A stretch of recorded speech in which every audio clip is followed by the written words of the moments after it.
त्याच्यानंतर ते मिंदे आणि कंपनीनी यांना साफ करण्यासाठी गद्दारी करून सरकार पाडलं.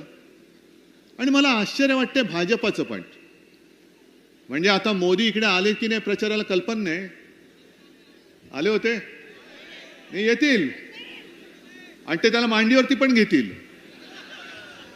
कारण कर्नाटकामध्ये तिथे असाच एक माणूस आहे, प्रज्वल रेवण्णा, नाव ऐकलं ना.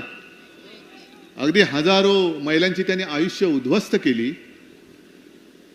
मोदीजी तेव्हा लोकसभेला तिकडे गेले होते आणि त्यांनी सांगितलं होतं की प्रज्वल रेवण्णाचे हात बळकट करा. कशाला? महिलांवरती अत्याचार करा ना, याचे हात बळकट करा म्हणजे आणखीन अत्याचार करेल. हे असं दळभद्रे आमचं हिंदुत्व नाही. आमचं हिंदुत्व हे स्वच्छ आहे. जे छत्रपती शिवाजी महाराजांनी शिकवलं तेच आमचं हिंदुत्व आहे. आणि मी समाजाशी गद्दारी केली एवढ्यासाठी बोलतोय की तुम्हाला सगळ्यांना कल्पना आहे. मधल्या काळामध्ये बातम्या आल्या, तुमच्यापर्यंत पोहोचल्या, या मतदारसंघात पोहोचले की नाही. मुंबईच्या जवळ महाराष्ट्र सरकारने सेवालाल महाराज संस्थेला मुंबईत एक जमीन दिली होती, सेवालाल महाराजांसाठी, माझ्या बंजारा समाजासाठी. ती जमीन सुद्धा यांनी हडपली. ही जमीन पण हडपली. मग कुठे तुमची भक्ती? कशाला तुम्ही करता सेवालाल महाराजांचं गुणगान? नाव महाराजांचं पण ढापायचं यांनी. आणि मग तिथल्या संस्थेने तक्रार केल्यानंतर मग यांनी सांगितलं असं काही नाही, ज्याला पाहिजे त्यांनी घेऊन टाका. मग हे तुला माहिती होतं तर आधी लुडबुड केलीस का? आता आपलं सरकार आल्यानंतर मी पहिली ती चौकशी करणार आहे. पहिली चौकशी ती करणार. कारण इकडचा बंजारा समाज आहे, गोरगरीब आहे, त्याला काही कळत नाही. त्याला असं वाटतं की हा आपला मसीहा आहे. अरे मसीहा असल्याचं दाखवतोय, पण तुमचा दुरुपयोग करून स्वतःच्या तुंबड्या भरतोय, हे लक्षात घ्या जरा. अशी लोकही, अरे ज्या शिवसेनेने याला 10 वर्ष मंत्री केला तो शिवसेनेशी गद्दारी करू शकतो, शिवसेना नावाच्या आईशी गद्दारी करतो, तो समाजाशी गद्दारी नाही करू शकत? केलीच त्यांनी गद्दारी.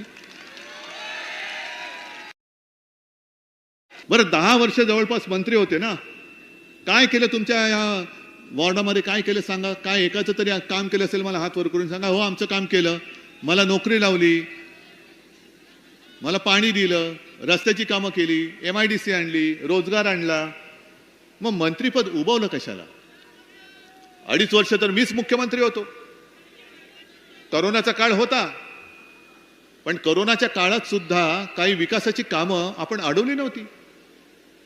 अनेक कामं आज जे बोंबलतायत की हे म्हणे स्थगिती सरकार होतं, जर का मी स्थगिती देऊन अडवून बसलो असतो तर अनेक कामं आपलं सरकार पाडल्यानंतर ज्याची उद्घाटन दणादणा केली ती कामच झाली नसती. मग मी स्वतः मुख्यमंत्री असताना आणि हा मंत्री असताना आपल्या वॉर्डामध्ये चांगलं एखादं तरी काम यांनी माझ्याकडनं करून का घेऊ शकला नाही? याचं काय उत्तर तुम्ही जनतेला देताय? कारण तुम्हाला काय वाटेल की अहो तुम्ही सांगते पण तुम्ही 2.5 वर्ष मुख्यमंत्री होतात. होतोच ना मी, पण 2.5 वर्षामध्ये हा माझा सहकारी होता. हा सहकारी होता. अनेक जण जसे माझे बाकीचे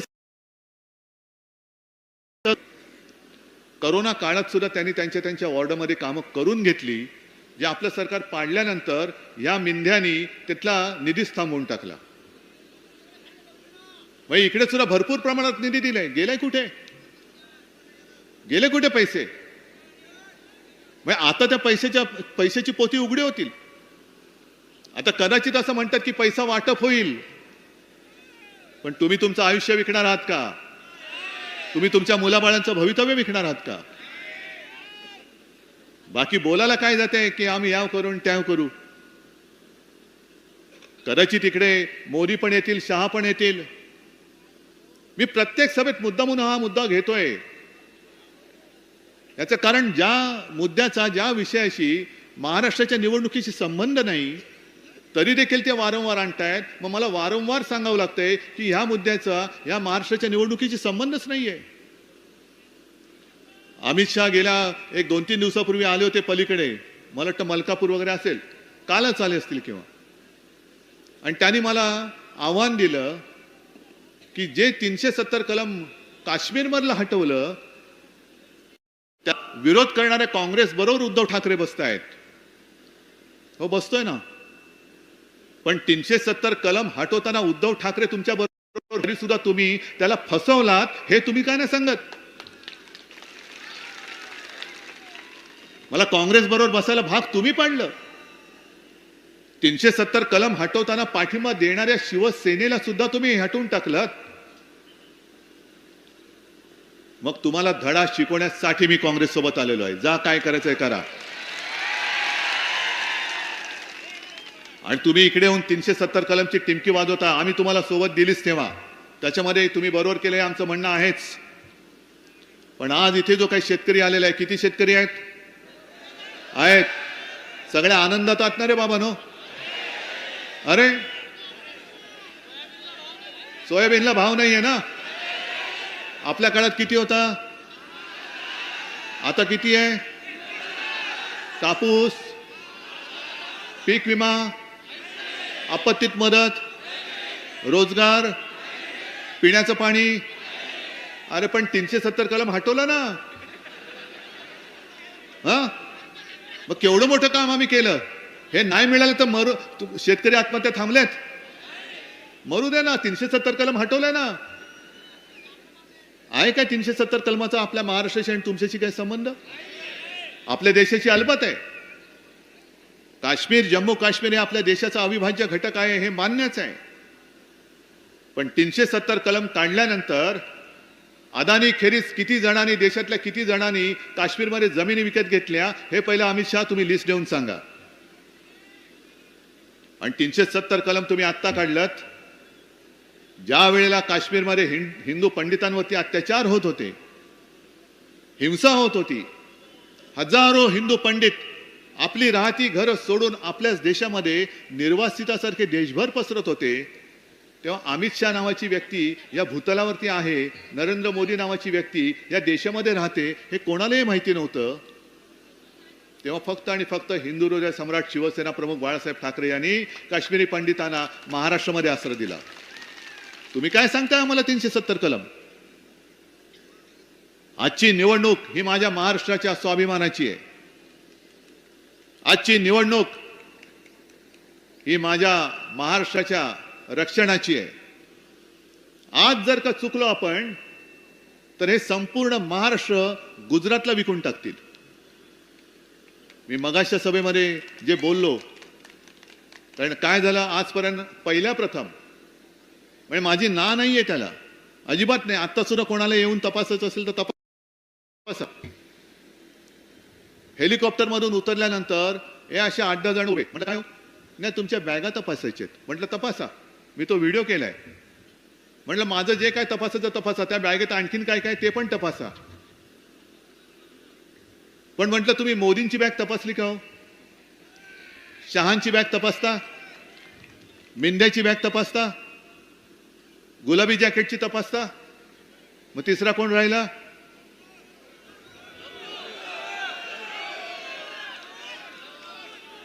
टरबूज. बघा हे असं आहे, निवडणूक आयोगाने माझं शिवसेना नाव हे दुसऱ्याला दिल्यानंतर तुम्ही ज्याच्यामुळे ते दिलं गेलं त्याचं नाव तुम्ही टरबूज ठेवून टाकलं. मग त्यांची बॅग तपासायची की नाही? मग मला त्यांनी कानात सांगितलं, साहेब खरं सांगू, मोदी आणि शहा आल्यावरती बॅग नाही तपासायची, जाताना बॅग तपासायची. कारण इकडे येतात आणि महाराष्ट्र लुटून नेतात, तर जाताना बॅग त्यांची तपासा. पण आज मी जाहीर करतोय, माझी बॅग तपासायची तेवढ्या वेळ तपासा, पण मोदी, शहा, देवेंद्र, अजित पवार, मिंदे यांच्या देखील बॅगा तपासल्या गेल्याच पाहिजे. ही आमची लोकशाही आहे. कारण तुम्ही मी आल्यानंतर जसे तपासणीसाठी उभे होतात, तसं मोदी, शहा आणि मिंदे आल्यानंतर सॅल्यूट मारून उभे राहता कामा नयेत.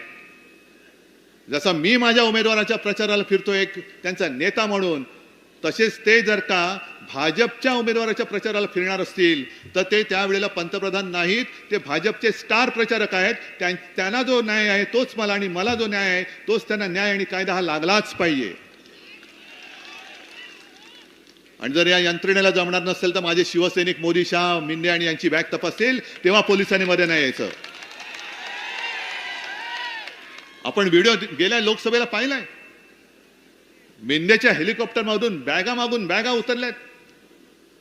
काही केलं नाही पोलिसांनी आणि यंत्रणेने. निवडणूक आयोग सुद्धा झोपतो तिकडे. मग आमच्या डोळ्याने एखाद बॅगा भरून चाललेल्या आहेत आणि म्हणतात नाही माझे कपडे होते. अरे कपडे एवढे किती वेळा घालतोस? एवढे कपडे? मग कारभार उघडा. सगळा भ्रष्टाचाराने बरबटलेला.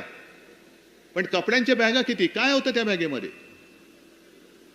आता सुद्धा जे काय माझ्या कानावर येते, अरे काल त्या सांगोलामध्ये गेलो होतो, त्यालाच आडवा करायला. गेल्या आठवड्यात म्हणजे दिवाळीच्या सुमारास एक गाडी पकडली. असं म्हणतात किती त्याची होती. रक्कम जाहीर झाली किती? 5 कोटी. आणि काही लोक त्याच्यात तिथे होती ते म्हणाले 5 कोटी नव्हते, किमान 20 ते 25 कोटी होते.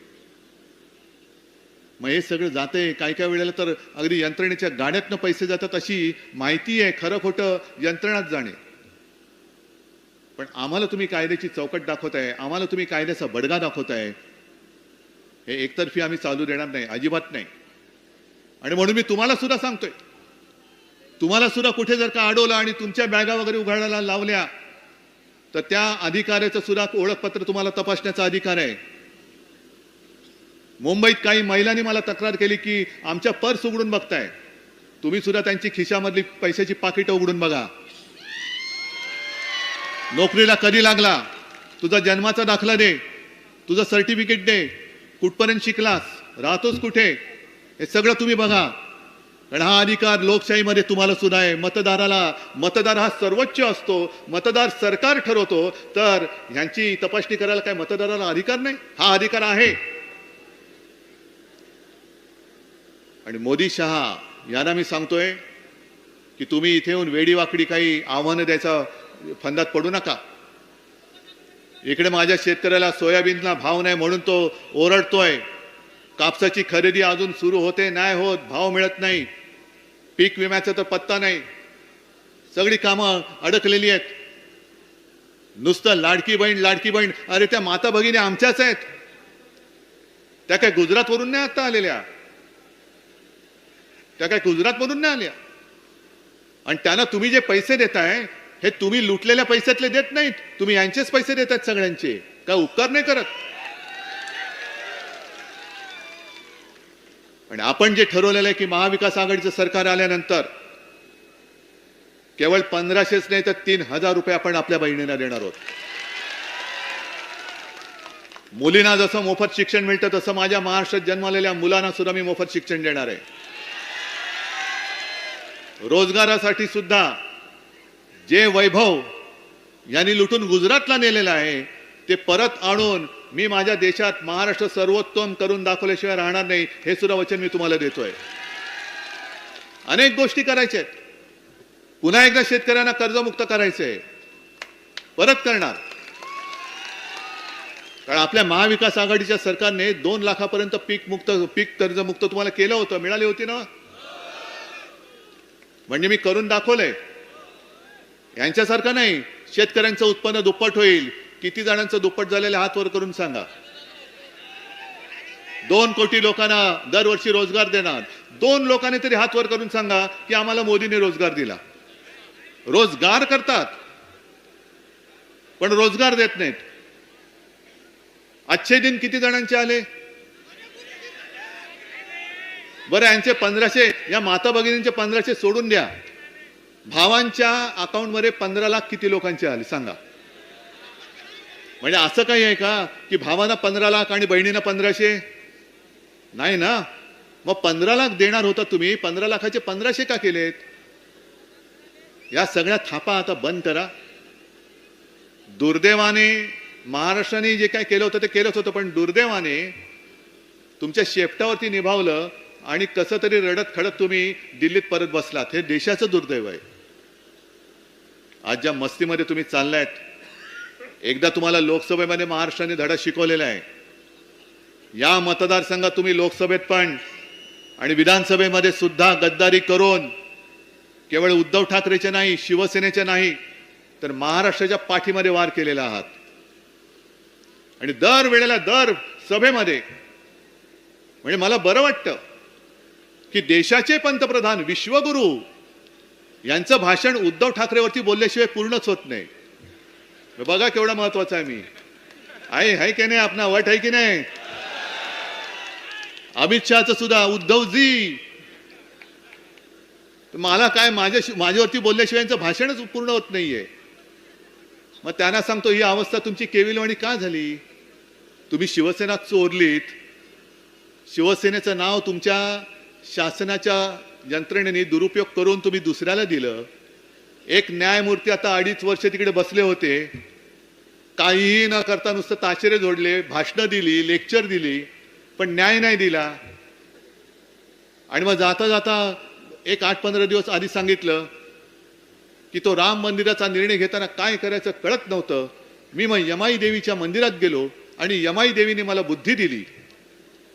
आम्हाला आधी कळलं असतं तर आम्ही त्यांच्याकडे जाण्यापेक्षा आधी यमाई देवीचकडे गेलो असतो. मग कशाला तुम्ही बसला होता तिकडे खुर्ची उभवायला. 2.5 वर्ष झाली तरी सुद्धा लोकशाही या देशामध्ये जिवंत राहणार आहे का मरणार आहे ह्याची कोणालाच काही पडलेली नाही. इतर सगळे निर्णय मी काय कमी महत्वाचे असं म्हणत नाही, पण मूलभूत जो काही गाभा आहे आपला संविधानाचा तो तोडला जातोय, तोडला गेला, तो मोडला गेला, हे तुम्ही सुद्धा मान्य केलं. तरी देखील झालं तर ती टर्म संपली. आणि आज देखील शिवसेना नाव कोणाचं, चिन्ह कोणाचं याचा फैसला होत नाही. पण आज मी तुम्हाला सांगतो, चिन्हाचा फैसला काय व्हायचा तो होईल, पण मी कोणत्याही परिस्थितीत शिवसेना हे नाव दुसऱ्याला दिलेलं मानणार नाही. निवडणूक आयोगाचा तो अधिकार मला मान्य नाही. निवडणूक आयोगाच्या मर्यादेत त्याने राहावं. त्यांच्या नियमानुसार आम्ही निवडणुका लढतोय की नाही ते बघावं. पण याच्या पोराचं नाव त्याच्या पोराला, पोराचं नाव त्याच्या पोराला, तुम्ही कोण आमचे बापजादे नाही लागत. शिवसेना ही आपलीच आहे. ज्याचं नाव माझ्या वडिलांनी आणि माझ्या आजोबांनी ठेवलेलं आहे, निवडणूक आयुक्ताच्या आजोबांनी नाही ठेवलेलं. थांबवणं, बेकारी वाढते ती बेकारी थांबवणं, शेतकऱ्यांच्या आत्महत्या थांबवणं, सोयाबीनला हमीभाव देणं, कापसाला हमीभाव देणं, सिंचनाची व्यवस्था करणं, रस्त्याची कामं करणं, MIDC आणणं, रोजगार देणं, महिलांची सुरक्षा जपणं, सरकारी कर्मचाऱ्यांना जुनी पेन्शन योजना लागू करणं, आशा अंगणवाडी सेविकांना वाढीव मानधन देणं,